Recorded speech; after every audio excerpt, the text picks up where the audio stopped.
કેવા પ્રકારનો કાર્યક્રમ છે, કેટલા દિવસના, આખી વાત કરો. જય સ્વામિનારાયણ. ખાસ તો 8 વર્ષ પછી મહંત સ્વામી મહારાજ ભાવનગરના આંગણે પધારી રહ્યા છે.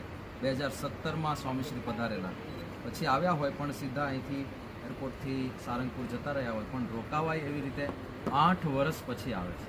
અને આ 8 વર્ષના અંતરાલમાં એમણે યુગવર્તી કાર્યો કર્યા, એ સંપન્ન કરીને આવે છે. અબુધાબીની અંદર જે BAPS હિન્દુ મંદિર શોભી રહ્યું છે એ બનાવીને આવે છે. રોબિન્સવિલની અંદર ભારતની બહાર દુનિયાનું બીજા નંબરનું સૌથી મોટું હિન્દુ મંદિર, એનું દુનિયાને પ્રદાન કરીને મહંત સ્વામી મહારાજ ભાવનગરના આંગણે પધારે છે. એટલે બધા હરિભક્તોને પણ ખૂબ ઉત્સાહ છે, બધા ભાવિકોને પણ એમને વધાવવાનો ખૂબ આનંદ છે. 2 એપ્રિલે સ્વામીશ્રીનું આગમન થશે અને એક નાની આગમનની સભા છે, અને પછી 15 એપ્રિલ સુધી એ અહીંયા રોકાવાના છે અને બધા જુદા જુદા પ્રેરક કાર્યક્રમો થવાના છે. સાથે સાથે એમને વધાવવા માટે પણ બધા અનેક પ્રકારના આયોજનો ચાલી રહ્યા છે. ઘણા બધા લોકો તપ, વ્રત, ઉપવાસ કરી રહ્યા છે. નાના નાના બાળકો વ્યસન મુક્તિ કરાવી રહ્યા છે. અત્યારે બાળકોના બધા વૃંદ ફરે છે અને મહંત સ્વામી મહારાજનું આગમન થવાનું છે. એ નિમિત્તે ગલીએ ગલીએ જઈને, દુકાને દુકાને જઈને, જેને કોઈને પણ નાનું મોટું વ્યસન હોય તમાકુ વગેરેનું, એને છોડાવવા માટે નાના નાના બાળકો પ્રેરણા આપે છે અને બધાને વ્યસન છોડાવે છે. ઘણા બધા નાના નાના બાળકો, બાલિકાઓ હોસ્પિટલમાં જઈને જે દર્દીઓ હોય એ જલ્દી સાજા થઈ જાય એના માટે ભગવાનને પ્રાર્થના કરે છે આ મહંત સ્વામી મહારાજના આગમન નિમિત્તે. તો આવા પણ અનેક પ્રકારના કાર્યક્રમો થઈ રહ્યા છે. ખાસ બધા ભાવનગરના બધા જ પ્રજાજનો માટે એક સંદેશ છે કે આવા મહાન સંત આ ભાવનગરના આંગણે પધારી રહ્યા છે.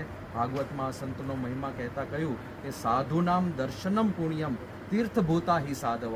આવા સંત સાક્ષાત એ તીર્થ સ્વરૂપ હોય છે. તેમના દર્શન કરવા માટે પધારવા સમસ્ત ભાવનગરની જનતાને ભાવભર્યું હાર્દિક નિમંત્રણ છે. જય સ્વામી. અક્ષરવાડીનો પણ દ્વિશતાબ્દી મહોત્સવ આ સાથે સાથે અક્ષરવાડી મંદિરનો દ્વિશતાબ્દી મહોત્સવ છે.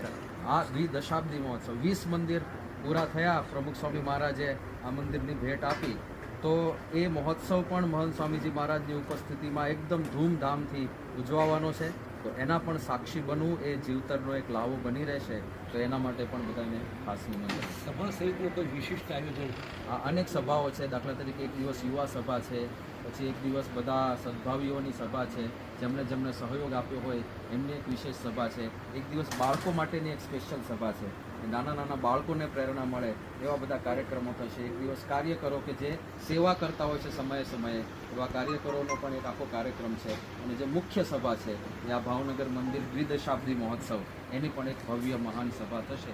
તો આવા બધા જુદા જુદા કાર્યક્રમ એમની ઉપસ્થિતિમાં થવાના છે.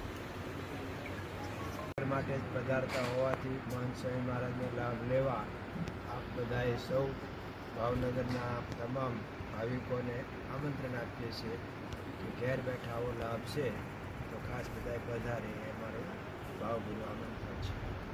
અને કઈ તારીખથી કઈ તારીખ મહંત સ્વામી પધારવાનું?